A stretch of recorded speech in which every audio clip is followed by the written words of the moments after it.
गुरु पूर्णिमा। आषाढ़ मास की पूर्णिमा को गुरु पूर्णिमा कहते हैं। इस दिन गुरु पूजा का विधान है।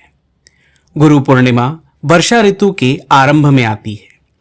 इस दिन से 4 महीने तक परिव्राजक साधु संत एक ही स्थान पर रहकर ज्ञान की गंगा बहाते हैं।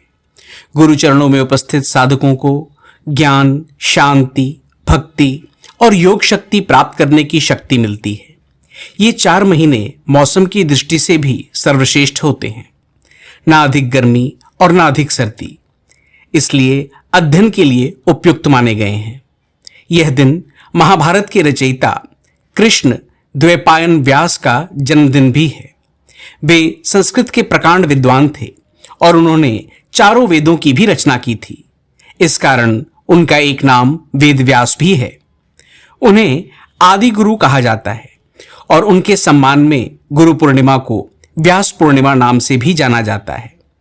पौराणिक युग की महान विभूति महाभारत, 18 पुराण, श्रीमद् भागवत, ब्रह्मसूत्र, मीमांसा जैसे अद्वितीय साहित्य दर्शन के प्रणेता वेद व्यास का जन्म आषाढ़ पूर्णिमा को लगभग 3000 ईस्वी पूर्व में हुआ था।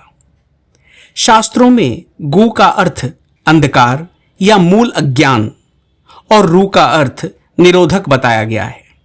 अतः गुरु को गुरु इसलिए कहा जाता है कि वे अज्ञान तिमिर का ज्ञानांजन शलाका से निवारण कर देते हैं, अर्थात अंधकार को हटाकर प्रकाश की ओर ले जाने वाले को गुरु कहा जाता है।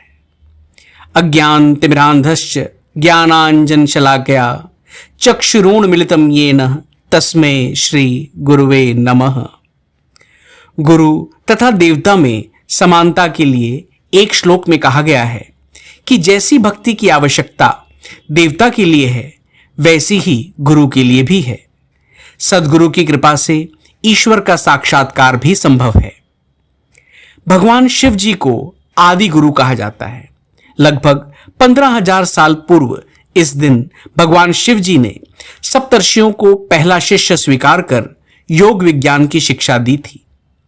करीब 2600 साल पूर्व तथागत बुद्ध ने सारनाथ में इसी दिन 5 भिक्षुओं को पहला धर्मोपदेश दिया था और जैन धर्म के 24वें तीर्थंकर भगवान महावीर ने इंद्रभूति गौतम को अपना पहला शिष्य स्वीकार किया था। अवतार में विश्वास होने का दूसरा कारण गुरु उपासना। विशिष्ट ऋषियों के ईश्वरावतार रूप में परिणत होने का अन्यतम प्रधान कारण है भारत की गुरु उपासना। वेदोपनिषद युग से ही भारत भारती अत्यंत श्रद्धा के साथ ज्ञान प्रदाता आचार्य गुरु की उपासना में तत्पर थी। उसी के फलस्वरूप उसमें यह बोध जागृत हुआ कि अतीन्द्रिय ईश्वरीय शक्ति का आविर्भाव हुए बिना कोई गुरु नहीं बन सकता। साधारण मानव जीवन की स्वार्थपरता तथा वास्तविक गुरुवर्य का अहेतुक करुणापूर्ण और लोकहितार्थ आचरण, इन दोनों की तुलनात्मक आलोचना कर लोग सर्वप्रथम उन्हें एक उच्च श्रेणी के मानव मानकर उनकी पूजा करने लगे। बाद में आस्तिकता, श्रद्धा एवं भक्ति का अधिकाधिक विकास होने पर जो वास्तव में गुरुपद के योग्य हैं, उनकी अलौकिक शक्तियों का साक्षात्कार कर उनके बारे में लोगों के हृदय में देवत्व भावना उत्पन्न होने लगी। उन्होंने यह अनुभव किया कि संसार व्याधि से मुक्त होने के लिए अब तक जो उन्होंने श्री भगवान की करुणापूर्ण दक्षिणामूर्ति से यह कहकर कि रुद्र यते दक्षिणम मुखम तेन माम पाहि नित्यम, उनकी सहायता की प्रार्थना की है, गुरुवर्ग के द्वारा वही करुणा अब उनके समीप समुपस्थित हुई है। श्री भगवान की करुणा ही गुरु शक्ति के रूप में मूर्त होकर उनके समक्ष हुई है। श्री रामकृष्ण लीला प्रसंग, हिंदी, भाग 1, लेखक स्वामी शारदानंद, पृष्ठ 5 और 6। गुरुदेव। गुरुदेव में मनुष्य बुद्धि होने पर धर्म या ईश्वर लाभ नहीं होता, ये बात भी सदा से हम सुनते रहे हैं। गुरुर् ब्रह्मा गुरुर्विष्णु गुरुर्देवो महेश्वरः इत्यादि स्तुति वाक्यों को विश्वास या अविश्वास के साथ मंत्र दीक्षा प्रदान करने वाले श्री गुरुदेव को लक्ष्य कर हम सर्वदा उच्चारण करते रहे हैं। साथ ही विदेशी शिक्षा के रंग में रंगे हुए कुछ लोग अपनी जातीय शिक्षा तथा भावनाओं को तिलांजलि देकर यह मान लेते हैं कि मानव विशेष के लिए ऐसा कहना महापाप है और इस विषय में वाद विवाद करने से भी नहीं चूकते। कारण उस समय किसको यह विदित था कि किसी किसी मानव शरीर को आश्रय कर प्रकट होने वाला गुरु भाव मानवीय भाव राज्य के अंतर्गत नहीं है।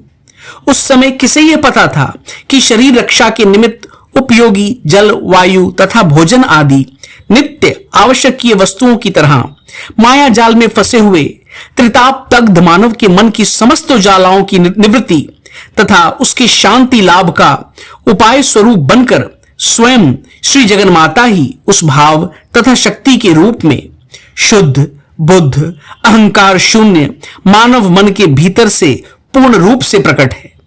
साथ ही उस समय किसको यह धारणा हो पाई थी कि जिसका मन जितनी मात्रा में अहंकार या कच्चे अहम भाव को त्यागने में समर्थ होता है उतनी ही मात्रा में वह उस भाव या शक्ति के विकास का यंत्र रूप बन जाता है। साधारण मानव मन में जीवन मुक्त में इस दिव्य भाव का नाम मात्र विकास है, इसलिए हम उसका उतना अनुभव नहीं कर पाते हैं।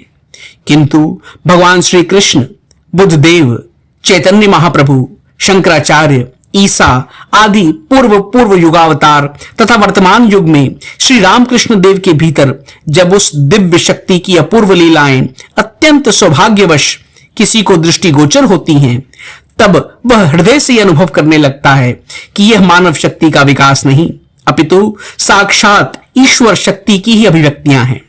उस समय भवरोगग्रस्त मार्ग भ्रष्ट जिज्ञासु मानव के मोह मालिन्य दूर हो जाते हैं और वह कह उठता है, हे गुरुदेव, आप कभी भी मनुष्य नहीं हैं, आप तो यथार्थ में वे ही हैं। श्री रामकृष्ण लीला प्रसंग भाग 1 पृष्ठ 438-439। माता जी श्री शारदा देवी और गुरु पूर्णिमा। किसी वर्ष गुरु पूर्णिमा के दिन बेलूर मठ में साधु एवं ब्रह्मचारीगण श्री मां को प्रणाम करने तथा पुष्पांजलि अर्पित करने उद्बोधन कार्यालय में आए। प्रणाम तथा पुष्पांजलि अर्पित करके वे वापस लौट गए।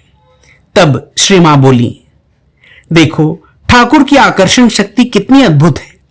ये लड़के उनके आकर्षण से ही यहां आए हैं, साधु हुए हैं। जब सूर्योदय होता है तब चंद्रमा की चांदनी फीकी पड़ जाती है। पूर्णिमा में केवल बड़े तारे ही दृष्टिगोचर होते हैं और चंद्रमा के प्रकाश में उन तारों का टिमटिमाना कम हो जाता है।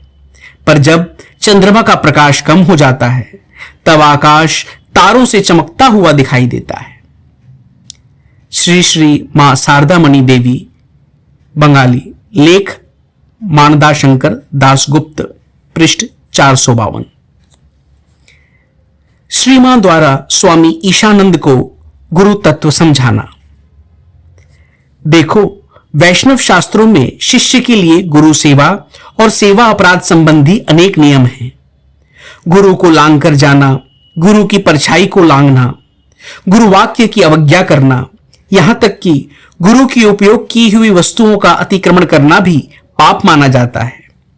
किंतु आज्ञाकारी होकर गुरु की सेवा करना और जैसा वे चाहते हैं उसी प्रकार से काम करके उन्हें प्रसन्न रखना ही असली सेवा है। अहंकारवश ऐसा नहीं कर विपरीत आचरण करने से गुरु अप्रसन्न होते हैं। गुरु को अप्रसन्न करना महापाप है। दुर्बल शरीर से उठना बैठना बहुत कष्टदायक है।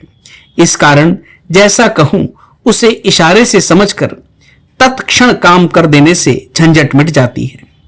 अधिक पंडिताई करने से क्या काम चल सकता है। मां के सानिध्य में, हिंदी, लेखक स्वामी ईशानंद। ओम शांति शांति शांति। हरि ओम तत्सत्। श्री राम कृष्णार्पणमस्तु।